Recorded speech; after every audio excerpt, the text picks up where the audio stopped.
Bismillahirrahmanirrahim. Assalamualaikum warahmatullahi wabarakatuh. Alhamdulillahilladzi arsala rasulahu bil huda wa dinil haqq liyudhhirahu 'ala ad-dini kullihi wa kafa billahi shahida. Wa ashhadu an la ilaha illallah wahdahu la syarika lah. Wa ashhadu anna Muhammadan abduhu wa rasuluh alladzi la nabiyya ba'dah. Qala Allah Ta'ala fi kitabil karim, a'udzu billahi minasy syaithanir rajim. Ya ayyuhalladzina amanu taqullaha wa qulu qawlan sadida. Yuslih lakum a'malakum wa yaghfir lakum dhunubakum. Wa man yuti'illaha wa rasulahu faqad faza fawzan 'azima. Wa qala Nabiyyu sallallahu alaihi wasallam, man salaka tariqan yaltamisu fihi 'ilman sahhalallahu lahu bihi tariqan ilal jannah. Shadaqallahul 'azim wa shadaqa rasuluhul karim. Bersyukur kepada Allah Subhanahu wa taala. Pada kesempatan sore hari ini Allah Subhanahu wa taala langsung memberikan ujian kepada kita berupa datangnya mendung. Sebagai seorang mukmin larinya harus ke sana. Alam yang terjadi itu semuanya Allah yang mengatur. Dan semuanya ada hikmah di balik semua peristiwa itu. Kita sudah memiliki jadwal rutin. Tiba-tiba datang mendung. Rutin, padahal sudah rutin ya. Tiba-tiba datang mendung dan mendungnya tiba-tiba. Artinya begitu dekat jarak ujian itu dengan aktivitas yang akan segera kita lakukan. Maka sebagai seorang beriman harus sadar bahwasanya semua itu ujian untuk menguji kita siapa yang paling baik amalnya dalam menghadapi atau melihat kondisi alam yang seperti ini. Ada seorang yang pernah berkata bahwasanya pemenang adalah bukan orang yang paling banyak memukul musuh. Tetapi yang disebut pemenang adalah siapa yang paling bertahan di medan pertempuran. Jadi kalau dia mukul sebanyak apapun, peperangan belum usai tapi dia sudah lari, itu ya kalah. Sementara ada orang yang dia memukul hanya 1-2 kali pukulan. Dia dipukuli oleh orang lain, oleh musuhnya. Tapi dia bertahan di situ sampai perang usai, dialah pemenang. Dan kita berharap menjadi orang-orang yang seperti itu. Yang kedua, sholawat dan salam, marilah kita sampaikan kepada Allah untuk Nabi kita Muhammad SAW. Kenapa saya katakan demikian? Karena ada sebuah tausiah yang menarik. Bahwasanya Nabi kita ini kan dihadirkan oleh Allah setelah Nabi Isa. Yang mana Nabi Isa ini telah dianggap oleh masyarakatnya sebagai Tuhan. Lalu Rasul Muhammad SAW didatangkan oleh Allah untuk kita. Maka dari itu untuk menampik semua tuduhan atau menampik dugaan atau rencana orang ingin menuhankan Rasul, maka itu batal dengan kalimat sholawat yang kita ucapkan dengan sebutan Allahumma sholli ala Muhammad. Sehebat apapun kedudukan Rasul di sisi Allah, beliau tetap manusia, makhluk. Terbukti dengan kalimat Allahumma sholli, ya Allah limpahkanlah sholawat ala Sayyidina Muhammad, kepada Muhammad. Itu hikmahnya. Hadirin sidang sholat asar, rahimakumullah. Sudah selesai sholat asar ya.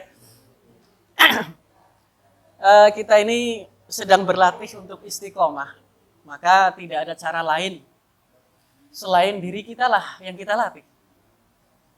Kalau diri kita sudah dilatih, mudah-mudahan kalau latihan kita ikhlas, itu nanti Allah kasih bantuan ke kita. Dengan bentuk yang kadang tidak kita duga. Kadang bentuknya bukan dalam bertambahnya jumlah teman-teman peserta pengajian. Meskipun itu kita harapkan. Tapi kadang bentuknya bukan itu. Kadang Allah mudahkan urusan kita untuk taat kepadanya. Yang biasanya kita aktivitasnya mungkin tidak baik atau kurang bermanfaat. Dengan datangnya pertolongan Allah, Allah sibukkan kita untuk hal-hal yang baik, yang positif. Itu pertolongan dan itu rezeki. Jangan dikira bahwasanya teman-teman, rezeki itu hanya datang berupa semangka.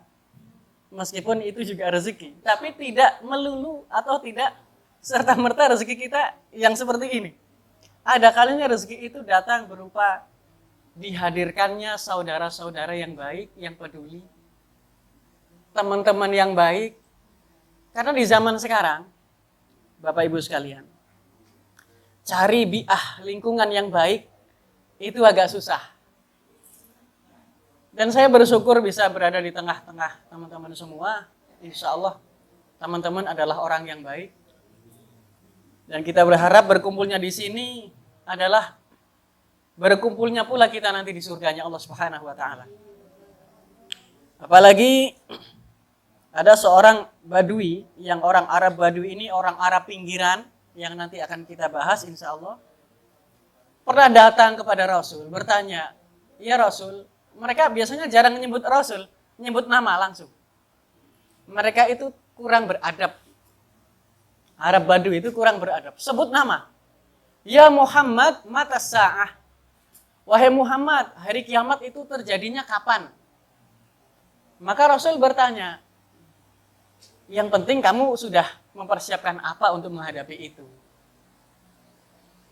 Maka orang itu menjawab, saya nggak punya bekal apa-apa ya Muhammad. Saya cuma punya bekal bahwa saya ini mencintai Allah dan Rasulnya. Maka Rasul katakan, anta ma'aman ahbabta. Kamu nanti akan dikumpulkan dengan orang-orang yang kamu cintai. Kita sedang belajar sirah nabawiyah, belajar mencintai Nabi. Kalau kita jujur dalam cinta kita kepada Nabi, serius mengenal beliau, mudah-mudahan tanpa kita minta kepada Allah, kita nanti diberi. Kita bisa dipersatukan, dibersamakan dengan mereka orang-orang soleh itu. Ada Nabi di situ, ada para sahabat, ada para ulama, para syuhada. Kita berharap demikian. Maka, Sayyidina Anas bin Malik yang pada waktu itu menyaksikan orang Arab Badui bertanya yang cukup aneh itu, beliau katakan, sungguh ini adalah berita yang paling membahagiakan diriku setelah aku masuk Islam. Yaitu apa? Almar'u ma'aman ahab. Seseorang nanti akan dikumpulkan dengan orang-orang yang dia cintai. Kita tidak bisa beramal seperti amalnya Nabi. Tentu tidak bisa. Kita tidak bisa beramal soleh, beribadah seperti Sayyidina Utsman. Yang beliau pernah sholat, satu kali sholat 30 juz. Di depan Ka'bah. Sayyidina Umar pernah selesai sholat berjamaah di masjid, Isya, begitu pulang ke rumah, beliau sholat sampai menjelang subuh. Kita tidak bisa yang seperti itu, tetapi kita berusaha mencintai mereka dengan harapan kita dikumpulkan dengan mereka. Hadisnya itu yang tadi. Hadirin rahimakumullah, selanjutnya tema kita malam hari ini atau sore hari ini adalah membicarakan tentang kondisi Jazirah Arab sebelum Islam. Kita pasti pengen tahu ya, kondisi Jazirah Arab seperti apa? Apakah sudah ramai seperti sekarang? Ataukah bagaimana? Dan kita mungkin bertanya, kenapa mau belajar sirah kok belajar kondisi Arab? Apa pentingnya bagi kita? Ulama menerangkan setidaknya ada dua manfaat kenapa kita perlu mengetahui kondisi Arab yang nantinya Arab menjadi pusat Islam. Sumbernya dari situ.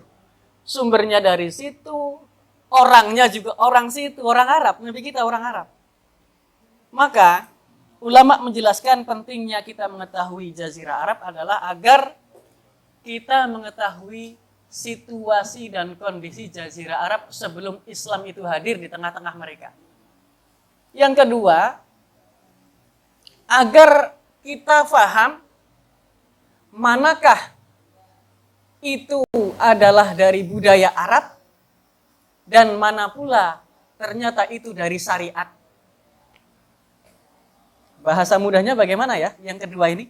Agar kita tahu bahwa ada dalam tradisi ini yang sebenarnya bukan tradisi syariat Islam, bukan Islam, tapi dari Arab. Tapi ada juga yang itu dari Islam murni dan bukan dari Arab. Dari Islam murni contohnya apa? Jilbab. Jilbab itu bukan tradisi Arab. Itu murni syariat ini. Agama ini, wahyu ini. Maka salah sekali ada orang yang mengatakan bahwasanya jilbab itu kan pakaiannya orang Arab. Kita belajar sirah, kita tahu itu bukan pakaian orang Arab. Pakaian orang Arab sebelum Islam terbuka. Bahkan kalau teman-teman itu membuka sirah di saat mereka tawaf di Ka'bah, dan tawaf mereka dengan cara jahiliyah, mereka tidak berpakaian. Tidak berpakaian mereka. Karena mereka telah lupa ajaran Nabi Ibrahim yang sesungguhnya itu bagaimana. Sehingga mereka tidak berpakaian. Dan pada waktu itu Nabi kita Muhammad SAW sudah berada di tengah-tengah masyarakatnya. Tapi beliau oleh Allah disibukkan dengan kesibukan lain supaya beliau ketika mereka sedang tawaf itu orang-orang yang tidak berpakaian, beliau tidak menuju ke Ka'bah supaya tidak melihat aurat orang lain. Dijaga oleh Allah. Belum jadi nabi itu. Belum jadi nabi, sudah dijaga. Apalagi sudah jadi nabi. Penjagaan Allah kepada Rasulnya luar biasa. Berkali-kali mau dibunuh, gagal. Yang menggagalkan Allah dengan berbagai cara. Nah itu teman-teman sekalian. Yang pertama untuk mengetahui situasi dan kondisi Jazirah Arab sebelum Islam. Yang kedua untuk mengetahui mana tradisi Arab, mana tradisi Islam. Seperti masyarakat lain itu bukan tradisi Islam. Di zaman Nabi, bahkan ketika Nabi masih kecil kan begitu kan. Beliau baru lahir, disusukan oleh ibundanya, lalu disusukan oleh Suwaibah, lalu disusukan lagi oleh Halimah As-Sa'diyah. Nah, ketika disusukan kepada Halimah As-Sa'diyah, itu dibawa ke perkampungan beliau waktu masih kecil. Dibawa ke perkampungan yang jauh dari hiruk pikuk kota yang penuh dengan mungkin polusi dan sebagainya. Itu dijauhkan. Meskipun ada hikmahnya, namun menitipkan bayi kepada orang lain bukanlah tradisi Islam, tapi tradisi Arab. Nah itu. Hadirin, hadirat rahimakumullah. Yang selanjutnya adalah ada satu poin yang penting tentang Jazirah Arab sebelum Islam. Dan mungkin kita bertanya, kenapa kok Nabi berasal dari Arab? Kenapa tidak berasal dari Persia? Oh, Persia itu paling hebatnya zaman itu. Imperium terbesar, peradaban terbesar itu Persia dan Romawi. Persia kalau sekarang mudahnya ya Iran itu Bu. Iran, Irak, Cina, India. Dulu bagian Persia. Masih banyak lagi negeri-negeri lain yang tidak bisa disebutkan. Itu Persia. Mereka condongnya kepada perdukunan. Agamanya itu agamanya seperti orang-orang Mekah, orang-orang Arab menyembah berhala ya. Itu Persia. Itu Allah takdirkan nabinya tidak berasal dari situ. Padahal mereka hebat sekali. Mereka sudah bisa membangun bangunan yang tinggi dan mereka sudah punya teknologi penumbuk gandum dengan, kalau sekarang sudah pakai mesin, tapi dahulu kan belum ada mesin. Mereka pakai kincir angin atau kincir air. Itu untuk menumbuk gandum. Intinya kan berarti sudah ada mesin penggiling gandum zaman itu. Itu Persia. Di sebelahnya yaitu Romawi. Nah Romawi itu ya sekarang Italia, Prancis, Eropa, negeri-negeri Eropa. Itu. Mereka adalah ahlu kitab kalau Romawi. Ahlu kitab artinya mereka memiliki kitab. Agama mereka Nasrani. Tapi Agama yang mereka terapkan dalam kehidupan sehari-hari mereka digunakan untuk menindas masyarakat lemah. Jadi karena atas nama agama boleh melakukan seperti ini, boleh melakukan itu dan sebagainya. Kata mereka, ini agama kita ngajarkan begini, padahal sudah diselewengkan oleh mereka. Itu Romawi. Dan Rasul Shallallahu Alaihi Wasallam itu tidak Allah takdirkan dari Romawi, yang hebatnya luar biasa juga. Tentara yang jarang terkalahkan ketika berperang dan pemenang perang dunia kedua yang pernah masuk Surabaya itu tentara Romawi. Dari sana itu, dari daerah Belanda sebagainya. Itu hebat sekali. Kenapa tidak dari situ nabinya? Ternyata meskipun hikmah nanti yang kita bahas itu akan banyak manfaatnya bagi kita, tapi tidak lepas dari firman Allah Subhanahu wa taala yang berbunyi Allahu a'lamu haitsu yaj'alu risalatah. Allah lah yang lebih tahu mau diberikan kepada siapa risalah kenabian itu. Sudah, angkat tangan kita. Allah yang tahu mau dikasihkan ke orang Arab atau bukan orang Arab, Allah. Dan ketika Allah sudah memilih tempat, memilih sosok, tentunya Allah tidak sembarangan. Jangan memilih sosok seorang Rasul yang tugasnya berat. Pernah saya sampaikan ya, tugas terberat umat manusia itu adalah tugas kenabian. Tidak ada tugas yang lebih berat melebihi tugas kenabian atau kerasulan. Dan itu hanya bisa dipikul oleh seorang yang bernama Muhammad Sallallahu Alaihi Wasallam. Kalau bukan beliau tidak bisa. Makanya kita langsung mundur ke belakang. Kenapa Rasul sejak kecil kok jadi yatim? Ya? Kenapa yatim sejak kecil? Rasul lahir ayahnya sudah tidak ada. Dia sudah tidak bisa memandang bagaimana sosok ayahnya. Mungkin bau keringatnya, suaranya, wajahnya, postur tubuhnya, warna kulitnya beliau tidak tahu. Dari sejak kecil, sejak lahir sudah diberi ujian oleh Allah. Salah satu fungsinya adalah agar beliau pundaknya kuat. Karena beban kerasulan itu sangat berat. Lau anzalna hadzal Qur'ana ala jabalin la ra'aitahu khashi'an mutasaddian min khasyatillah. Seandainya Al-Qur'an ini diturunkan di atas gunung, maka gunung itu akan hancur berkeping-keping karena takutnya kepada Allah Subhanahu wa taala. Nabi dikasih ujian seperti itu. Yatim, baru berapa tahun dengan ibundanya. Setidaknya baru 2 tahun atau 1 tahun dengan ibundanya. Ibundanya meninggal.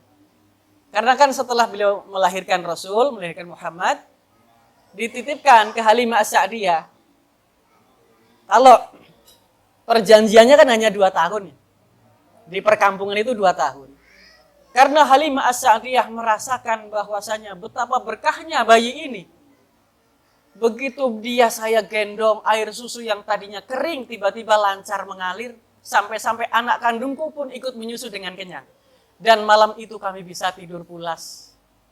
Itu kata Halimah As-Sa'diyah menceritakan ketika menggendong bayi Muhammad. Lalu unta yang kami gunakan berangkat dari kampung kami menuju Mekah, itu kami selalu terlambat, Pak. Karena apa? Untanya lemah. Iya, kampung Sa'ad waktu itu lagi kering. Susah cari air. Jadi untanya, hewan-hewan peliharaan mereka tuh rata-rata lemah kurus. Begitupun unta yang dibawa ke Mekah. Begitu sudah menggendong bayi yang bernama Muhammad, unta menjadi kuat, air susu tiba-tiba menjadi penuh, dan mereka minum dengan kenyang. Itu baru bayi, tapi namanya Muhammad, calon Nabi. Sampai perkampungan, di pekarangan Halimah As-Sa'diyah, rumput yang tadinya tidak ada, mengering ya, tiba-tiba hijau. Berkat Nabi Muhammad SAW. Kambing-kambing beliau menyambut. Datang, kondisinya sudah terisi penuh air susunya. Sehingga mereka selama 2 tahun tidak sibuk cari bayi asuhan. Kalau tetangga-tetangganya ya masih terjun, turun ke Mekah, cari barangkali ada bayi susuan. Karena profesi mereka, perkampungan Sa'diyah itu Bu, profesinya sebagai penyewa ASI. Sekaligus merawat bayi-bayi kota Mekah. Jaraknya sekitar 170 km dari kota Mekah. Itu bayi abang, orang Jawa bilang. Jabang bayi abang itu. Dibawa dari Mekah ke Sa'ad, itu jauh sekali kan. Nah setelah pulang, sudah 2 tahun kan pulang. Ternyata dinego. Nah, Aminah, ini gimana kalau anaknya ini kami asuh lagi? Loh kenapa? Kami mendapatkan keberkahan yang luar biasa dari anakmu ini. Sampai ada perkataan yang barangkali ini agak berlebihan. Sampai kami ini tidak pernah menyalakan lampu di malam hari. Karena anak ini bercahaya. Itu selaras dengan hadis Aisyah. Setelah beliau menikah dengan Aisyah, suatu hari Aisyah menjahit pakaian, jarumnya terjatuh. Maka beliau cari-cari, ya namanya rumah zaman dulu, belum ada keramik atau lantai, pasir kan? Iya Bu ya, pasir ya. Dikorek-korek, nambah hilang, dia ketutup. Maka beliau cari, nggak ketemu, tiba-tiba Rasul ucap salam, Assalamualaikum, beliau masuk. Begitu Rasul masuk, jarumnya ketemu. Apa? Bercahaya beliau. Karena cahaya yang dipancarkan dari tubuh beliau, ketemu jarumnya. Nah itu Nabi kita, dan kita ingin sekali mengenal beliau. Maka dari itu kesempatan yang sangat baik ini, saya mengajak khususnya kepada diri saya sendiri dan juga kepada teman-teman, janganlah cukupkan kita dengan kajian yang 1 bulan 1 kali ini. Sangat kurang ya untuk mengenal Rasul yang sosok ini sosok yang luar biasa. Sampai-sampai sahabat yang bernama Hasan bin Sabit pernah bersyair. Yang syairnya berbunyi, Ajmalu minka la taraqabtu aini. Sesuatu yang lebih indah dari dirimu, kedua mataku belum pernah melihatnya sama sekali. Ajmalu minka la taraqabtu aini. Itu pas membaca syair, itu kondisi masih kafir. Ceritanya agak panjang, kondisi masih kafir. Selanjutnya beliau merangkai syair lagi. Wa ahsanu minka lam talidin nisa'u. Dan sosok yang lebih baik dari dirimu tidak akan pernah atau belum pernah dilahirkan oleh seorang wanita manapun. Ibu-ibu tidak pernah melahirkan sosok seperti dirimu. Yang ahsan, yang lebih baik. Beliau lanjutkan lagi. Sahabat Hasan bin Sabit. Khuliqta mubarra'an an kulli aibin. Engkau diciptakan terbebas dari segala aib. Ada manusia begitu? Enggak ada. Beliau lanjutkan lagi.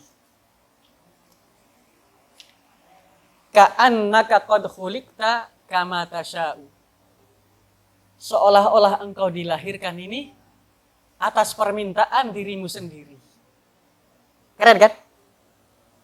Jadi, kita ini kan lahir dalam keadaan seperti ini. Ya kepenginnya ya seperti orang-orang, seperti Pak Didi Arifin, kulitnya putih. Begitu lahir, tidak hitam. Inginnya ganteng ya. Begitu lahir, nggak terlalu ganteng. Inginnya tinggi dan sebagainya. Itu kita tidak bisa meminta karena kita tidak pesan. Dan Nabi SAW itu tidak minta sama Allah untuk dibuat paras yang setampan itu, bentuk fisik yang seproporsional itu. Beliau tidak minta. Tapi ka'annaka khuliqta kama tasha'u. Wahai Muhammad, kamu ini kok lahir seperti kamu minta saja. Fisiknya bagus, akhlaknya bagus, Masya Allah. Jadi seolah-olah sudah pesan, ya Allah nanti kalau saya lahir saya akhlaknya begini, fisiknya begini dan sebagainya. Saking sempurnanya beliau. Akhlaqan wa khuluqan. Akhlaknya maupun fisiknya. Nah itu teman-teman. Nabi kita Muhammad SAW. Nah kemudian hikmah-hikmah yang kemudian digali tentunya tetap kembali ke ayat tadi. Allahu a'lamu haitsu yaj'alu risalatah. Allah yang lebih tahu akan diberikan kepada siapa tugas kenabian itu. Kenapa kok di Arab? Pertama, karena di situ ada Ka'bah dan Ka'bah adalah pusat yang dikunjungi oleh seluruh agama-agama yang ada di zaman itu. Karena keberadaan Ka'bah yang menjadi pusat agama-agama Samawi. Yang kedua, Jazirah Arab itu diapit oleh dua peradaban besar dunia, Persia dan Romawi. Yang ketiga, kondisi geografis Jazirah Arab yang memudahkan dakwah tersebar ke seluruh penjuru dunia. Teman-teman, kalau mau lihat peta Jazirah Arab, maka teman-teman akan jumpai bahwa posisi Jazirah Arab persis berada di tengah-tengah. Jadi Islam akan hadir di situ, tumbuh di situ, berkembang di situ, dan menyebarnya dari situ.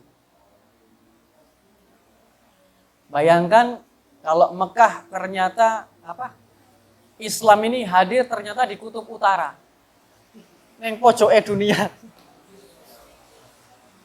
Itu penyebarannya lambat dari ujung ke ujung.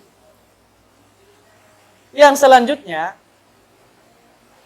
bangsa Arab dikenal dengan etnis yang kuat hafalannya,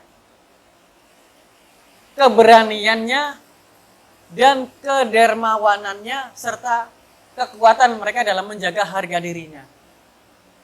Intinya karakter bangsa Arab sangat kuat. Dermawan. Contoh dermawan bagaimana? Mereka ini, Pak, kalau bersodakoh, bahasa kita sekarang bersodakoh, itu sangat royal. Dari zaman dulu sampai zaman sekarang. Bisa kita lihat betapa banyaknya tawaran dari negeri-negeri Arab untuk kuliah di negeri mereka secara gratis. Ya enggak? Yang penting syaratnya harus dipenuhi. Misalkan hafal sekian juz. Tapi begitu masuk sana, gratis. Bahkan dibiayai. Biaya hidup, itu kita dikasih. Itu saking dermawannya mereka, tidak hanya di zaman itu, tapi di zaman sekarang. Nah, kemudian, kenapa juga Jazirah Arab dipilih adalah karena mereka ini saking tidak pernah tersentuhnya dengan peradaban lain, sehingga mereka ini seperti bahan baku yang siap dijadikan apapun. Kayak adonan tepung. Adonan tepung mau dibuat bakwan bisa, dibuat pisang goreng bisa, dan sebagainya.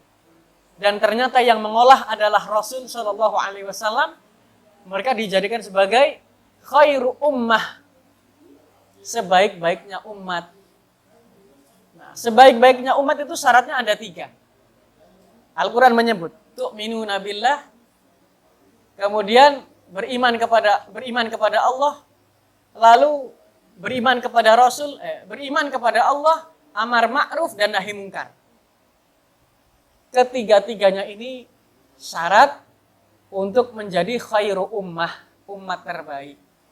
Pertama, beriman kepada Allah, yang kedua amar ma'ruf, yang ketiga, nahyi mungkar. Dan kenapa hari ini kita tidak menjadi khairu ummah? Karena kita meninggalkan ketiga-tiganya. Kita hanya ngaku beriman, tapi sejatinya kurang iman kita. Kita ngaku sudah beramar ma'ruf, sejatinya belum. Kita ngaku bernahi mungkar, sejatinya juga belum. Maka kita terus berusaha untuk bisa menjadi khairu ummah, sebagaimana para sahabat dididik, dibentuk oleh Nabi menjadi khairu ummah. Kemudian, Bapak Ibu hadirin rahimakumullah, masyarakat Arab adalah masyarakat selain tadi, masyarakat yang tidak pernah tersentuh oleh peradaban manapun.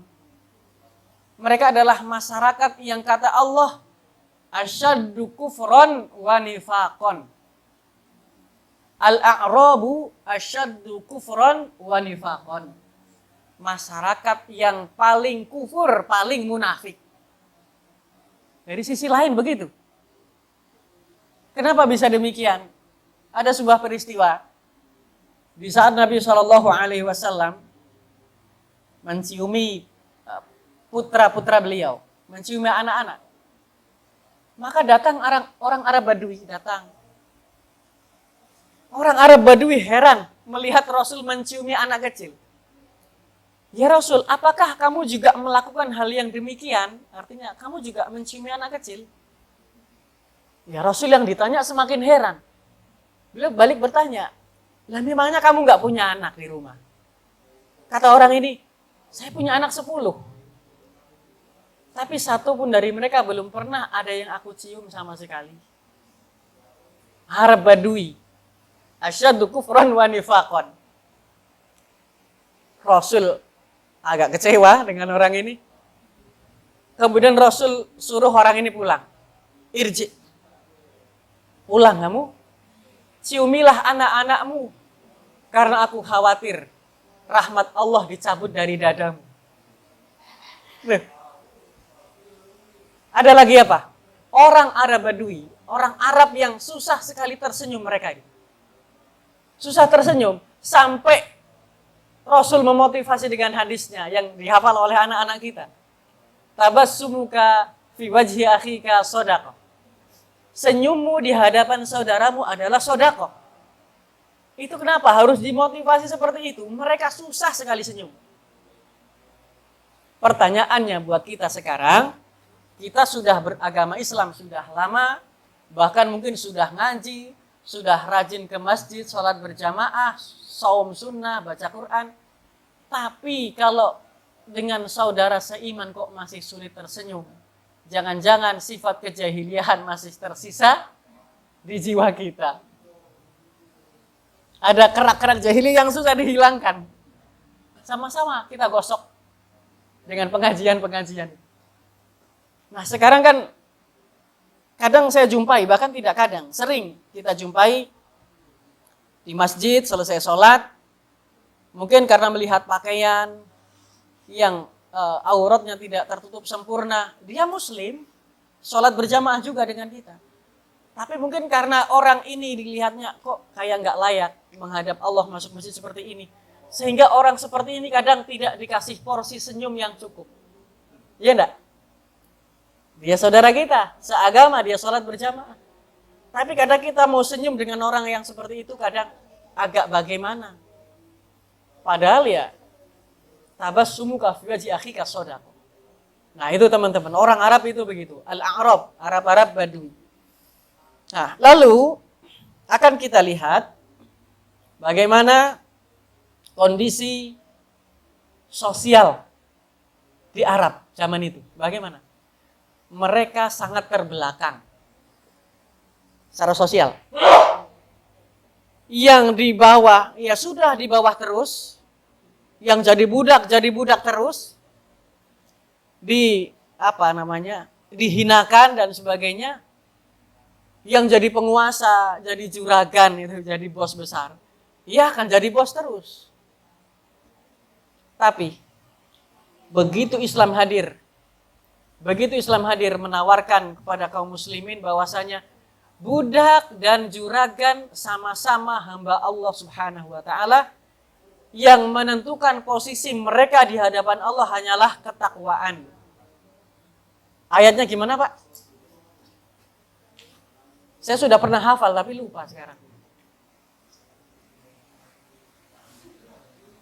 Ingat, Mas? Pada posisi manusia di hadapan Allah itu bukan karena jabatan, fisik dan sebagainya, tapi karena ketakwaan. Inna akramakum indallahi atqakum. Sesungguhnya yang paling mulia di antara kalian di sisi Allah adalah karena ketakwaan kalian. Itu. Islam hadir, Bilal sama juragannya sama. Bahkan lebih mulia Bilal karena Bilal beriman kepada Allah.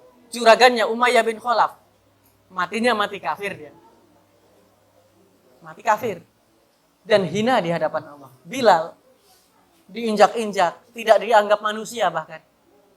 Itu dimuliakan oleh Allah. Bahkan Nabi ketika selesai Mi'raj, Nabi selesai Mi'raj lalu turun ke bumi menjumpai Bilal. Bilal, kamu ini punya amalan apa?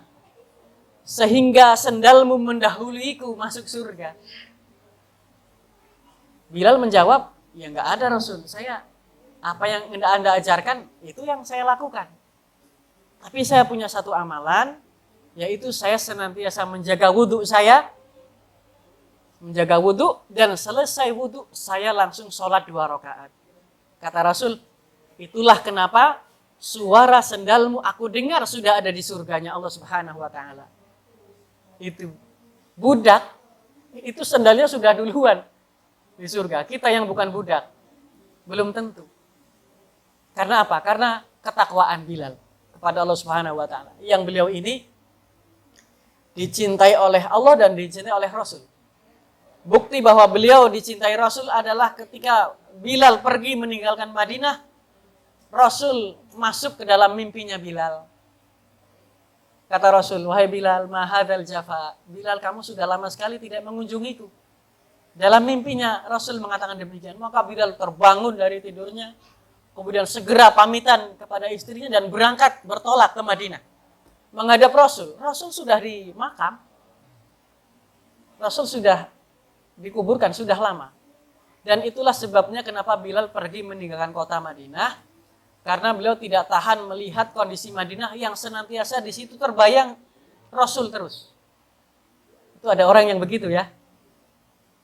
Melihat mimbar Nabi seolah-olah Rasul sedang di situ, sedang berkhutbah. Enggak tahan beliau. Pamit kepada Khalifah Abu Bakar, diizinkan. Nah, menemui Rasul, kuburannya ditemui, menangis di situ. Dirindukan oleh Rasul. Maka ketika Bilal meninggal, menjelang meninggalnya, kata istrinya, alangkah sedihnya.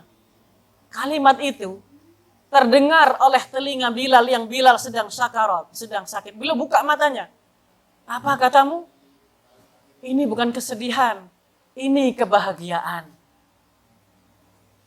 Kita pengen begitu ya, mati tapi ini kebahagiaan. Mati yang bahagia bagaimana? Karena Bilal mengatakan dalam ujung ajalnya, karena kenapa? Saya katakan bahagia.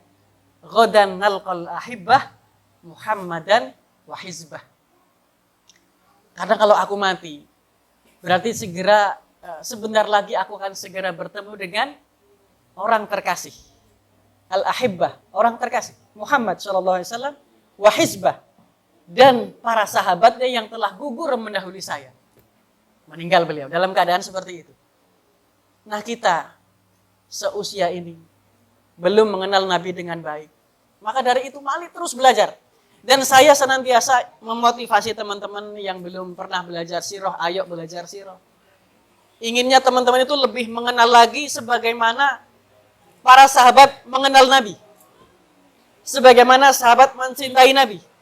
Mereka kalau sudah mencintai Nabi, jangankan harta habis, Mas Arif, jangankan harta habis, leher jadi taruhan pun bagi mereka murah. Nyawa itu menurut mereka murah sekali. Kalau dibandingkan untuk Rasul. Kalau dikorbankan untuk Rasul. Itu para sahabat, itu begitu. Hujan semakin deras dan suara semakin tidak jelas. Maka dari itu saya akhiri sampai di sini. Tadi baru sampai di sosial ya. Atau masih ada waktu, Pak? 10 menit lagi, Bu ya. Itu secara sosial. Yang kedua, secara moral. Moral lebih berbicara kepada akhlak. Secara moral, akhlaknya orang-orang Arab itu rusak. Akhlaknya rusak. Kemudian kalau mereka ini dermawan, dermawannya justru lebih mengarah kepada pemborosan. Dermawan sih iya, tapi boros. Yang kedua, mereka ini rusak moralnya adalah perzinahan dianggap sesuatu yang biasa. Jadi kalau di Arab zaman itu, kok ada orang berzina, itu ya biasa. Dan mirisnya hari ini teman-teman, hari ini, kalau sudah mulai ada yang beranggapan bahwa zina itu biasa, yang penting suka sama suka, itu berarti kembali kepada jahiliyah. Kemudian, secara keberanian, Mereka memang berani, tapi keberaniannya diarahkan atau digunakan dalam perkara yang tidak benar. Misalkan apa? Misalkan ada keluarganya disakiti oleh kampung sebelah. Entah dilecehkan atau apa. Maka kampungnya orang ini yang anggota keluarganya disakiti, dihinakan, segera berangkat menyerang kampung sebelah tanpa ada musyawarah. Tawuran, ya. Betul, Bu. Tawuran. Mudah sekali tawuran mereka. Moralnya rusak. Dengan anggapan ini harga diri kami. Harga diri dan sebagainya, keberanian. Itu setelah Islam hadir, Rasul mengadon itu, lalu kemudian mengolah mereka. Oleh Rasul kedermawanan tidak dimatikan, keberanian juga tidak dimatikan, tapi oleh beliau diarahkan. Kamu yang dulunya jadi orang berani, tetap beranilah dengan keberanian kalian. Tapi keberanian kalian gunakan untuk membela agama. Makanya mereka tuh jadi orang pemberani. Melawan orang-orang kafir. Itu berani sekali mereka. Ya karena dari dulunya memang sudah berani. Waktu kafir mereka berani. Waktu muslim mereka lebih berani karena mereka sudah punya jaminan. Keberanian kami sekarang jaminannya adalah surga. Kalau dulu keberanian kami mungkin neraka, karena kami tidak tahu, bisa jadi neraka. Tapi sekarang Allah sudah muliakan kami dengan agama ini, dengan mengenal Allah, Rasulullah. Kami berani untuk kebaikan. Kalau nanti kami mati terbunuh, kami masuk surga. Itu diarahkan. Jadi yang berani-berani ini jangan dimatikan, tapi diarahkan. Yang dermawan juga demikian. Yang kalian dulu dermawan di masa jahiliyah, terus kembangkan kedermawanan kalian, tapi jangan berharap pujian dari manusia. Nah, hari ini kalau masih ada, dan kita berlindung kepada Allah dari sifat yang demikian. Ada orang yang dermawan, tapi tujuannya supaya dipuji oleh orang lain, berarti hidupnya di zaman itu. Ingin hidup di zaman itu, kembali ke zaman itu. Padahal Rasul sudah arahkan, kalian tetap dermawan, tapi ikhlas karena Allah membela agamanya Allah Subhanahu wa taala. Itu teman-teman. Nah, barangkali itu yang bisa disampaikan. Kurang lebihnya mohon maaf, nanti bisa disambung dengan tanya jawab. Saya inginnya tanya jawabnya seputar ini, seputar Jazirah Arab. Mungkin ada yang bertanya, Jazirah Arab itu batasnya mana-mana saja gitu kan? Negaranya mana-mana saja. Mudah-mudahan nanti bisa kita bahas.